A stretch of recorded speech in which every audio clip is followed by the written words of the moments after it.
সেই আমানতের ফুল পাতা। আরে তুমি আবার অর্ধেকটা দিয়ে কি করবে? বেশ, তাহলেই নাও, অর্ধেকটা আমি তোমার কাছে রেখে দিলাম। এবার হাসি মুখে বিদায় করবে তুমি।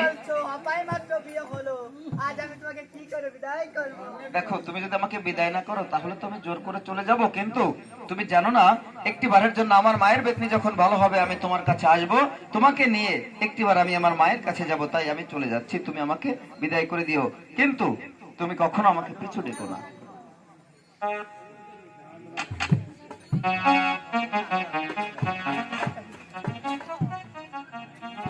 তাহলে আমি চললাম।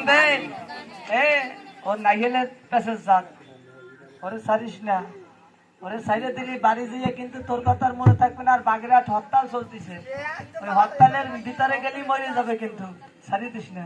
তাহলে এই আমি চললাম। আছে কালুরি দেওয়ার লাভ হবে না, ওই ব্যাংটান চালায় লাশ মাস টানে। রূপের কন্যা রে, রূপের কন্যা রে, কন্যা বিদায় করো বলে, মায়ের বেদনা আলো হইলে গো, আমি আসবো চলে গো রূপের কন্যা হারি। সুজন বন্ধু রে,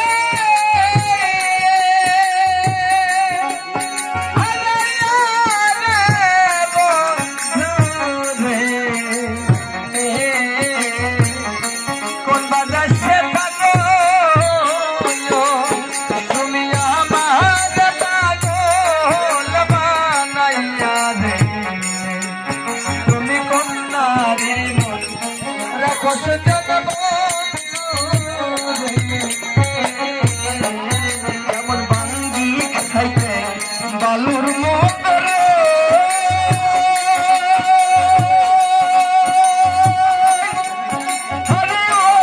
বন্ধু তোর মুখ খাইতে পানি, সাদর ভাইয়া মানুষ এতই নিষ্ঠুর বলিয়া গে তো না জানি রূপের কন্যা পরে দোস্ত নায়া সর্বাসে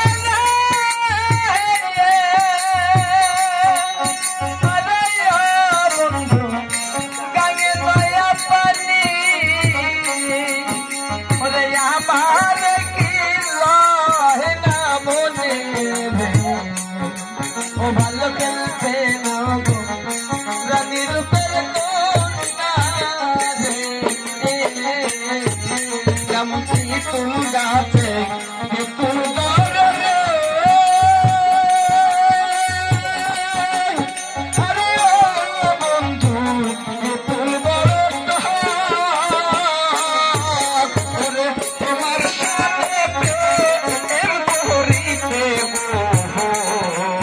বড় আমার বড় সাথে রূপের কন্যা হারি, তুমি আমার কান্দাইয়া বন্ধু রে, তুমি কন্যারে রাখো সুজন বন্ধু রে। তুমি এতটা অবুঝ হবে না, আমার মায়ের বেঁধে যেদিন ভালো হবে আমি তোমার কাছে ছুটে আসবো, তোমাকে নিয়ে একটিবার আমি আমার মায়ের কাছে চলে যাব। তোরে বারবার কলা মোরে সারিস না, আছে কালুরি দেওয়ার। বেশ, তবে তাই হবে। চাকরি করিয়া বলো বন্দিয়া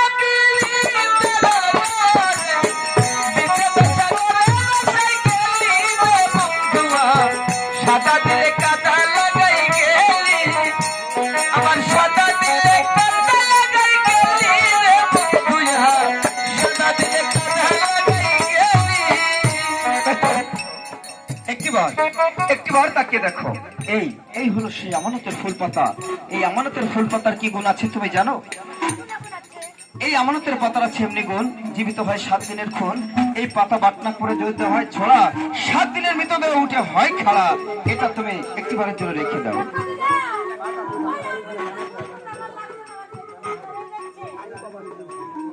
একটিবারের জন্য তুমি এমন কথা বললে। আজকে 12টি বছরের পর ওইখান থেকে আমানতের ফুল পাতা নিয়ে এসেছি, আর তুমি এখন বলছো তোমার বেদনি ভালো হয়ে গেছে, এটা প্রয়োজন নেই। বেশ একটিবারের জন্য তাহলে তাকিয়ে দেখো, তুমি আমাকে যা বলেছো আমি তাই করছি। নদীর জলে বিসর্জন দিচ্ছি, একটিবার তাকিয়ে দেখো, সব জিনিসগুলো গনে ভেসে যাচ্ছে, আর আমানতের ফুল পাতাটা কেমন করে উঠানে ভেসে যাচ্ছে। দেখো, তোমার যেটা মনে হয়েছে তুমি তাই করেছো। একটিবারের জন্য আশীর্বাদ করবে তুমি, দুধান্য তৈরি করে দেবে তুমি, তোমার হয়তো দুধান্য খেয়ে সেই মাঠের রাখালগণের সঙ্গে খেলা করতে একটিবার যাত্রা করবো আবার আমি।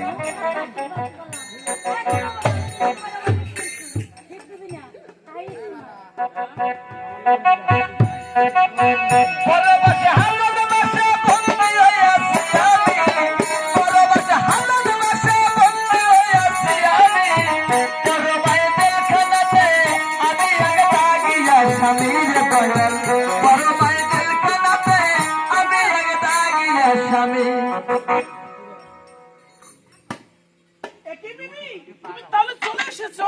এটা স্বামী, আমি তোমার কাছে চলে এসেছি। আচ্ছা, দিদার কি করেছে? এটা কি আমানতের ফুল পাতা নিয়ে রেখে দিয়েছে? এই 10,000 বছরের পথে সেই আমানতের ফুল আর পাতা নিয়ে তোমার কাছে হাজির হয়েছে। হ্যাঁ, তুমি কি বলতে চাও যে ওই সন্তান তোমার? না না, ওই সন্তান আমাদের কখনো হতে পারে না। ও একটা মানুষ না। মানুষ যদি হবে তাহলে কেমন করে 10,000 বছর পর থেকে আমাদের ফুল আর পাতা নিয়ে তোমার কাছে হাজির হবে? না না, ওই সন্তান আমাদের কখনো হতে পারে না। তোমার সন্তানকে তুমি নিয়ে থাকো, আর আমি চলে যাচ্ছি আমাদের। দাঁড়ান দাঁড়ান স্বামী, কোথায় যাচ্ছে? দেখো, তাহলে শান্তি যদি চাও তাহলে আমার কথা তোমার শুনতেই হবে। আমার যে কথা আপনার শুনতে দেখলাম। দেখো দেখো প্রাণেশ্বরী, দিদা যখন তোমার কাছে আসবে তখন তুমি দিদাকে কি বলবে জানো? কি বলবো স্বামী? দেখো দিদার অনেকদিন হয়ে গেল তুমি আমার মনের কাছে শুনতে চাও না। আজ আজ তোমাকে জানো পেতে দিচ্ছি আমি, আমার মনের কাছে সে নিদ্রা যাও। তাহলে তুমি দিদা যখন ঘুমিয়ে অচেতন থাকবে তখন তুমি কি করবে জানো? এই যে ছুরিখানা দেখতে পাচ্ছ, এই ছুরিখানা দিয়ে ওই দিদারের ফলকে তুমি ঢুকে দিয়ে দিদারকে হত্যা করে তুমি নদীর পানিতে তুমি ভাসিয়ে দিবে। তাহলে এই নাও, এই নাও এই ছুরিখানা। আমি মা হয়ে কেমন করে? এই কাজে তোমার করতেই হবে। তুমি যদি এই কাজে তুমি না করো তাহলে তুমি কখনো শান্তি পাবে না। আমি আপনাদের পা ধরে বলতে স্বামী, পারবে না? পারবে না, তাহলে আমার সম্মুখ থেকে তাহলে তুমি দূরে যাও। বলো বলো তুমি পারবে কিনা, বলো বলো তুমি পারবে কিনা। চলে এসো, আমি তোমাকে রাগ করেছি? ওগো, আমি তোমাকে রাগ করেছি? যাও যাও, স্বামীর আদেশ পালন করো।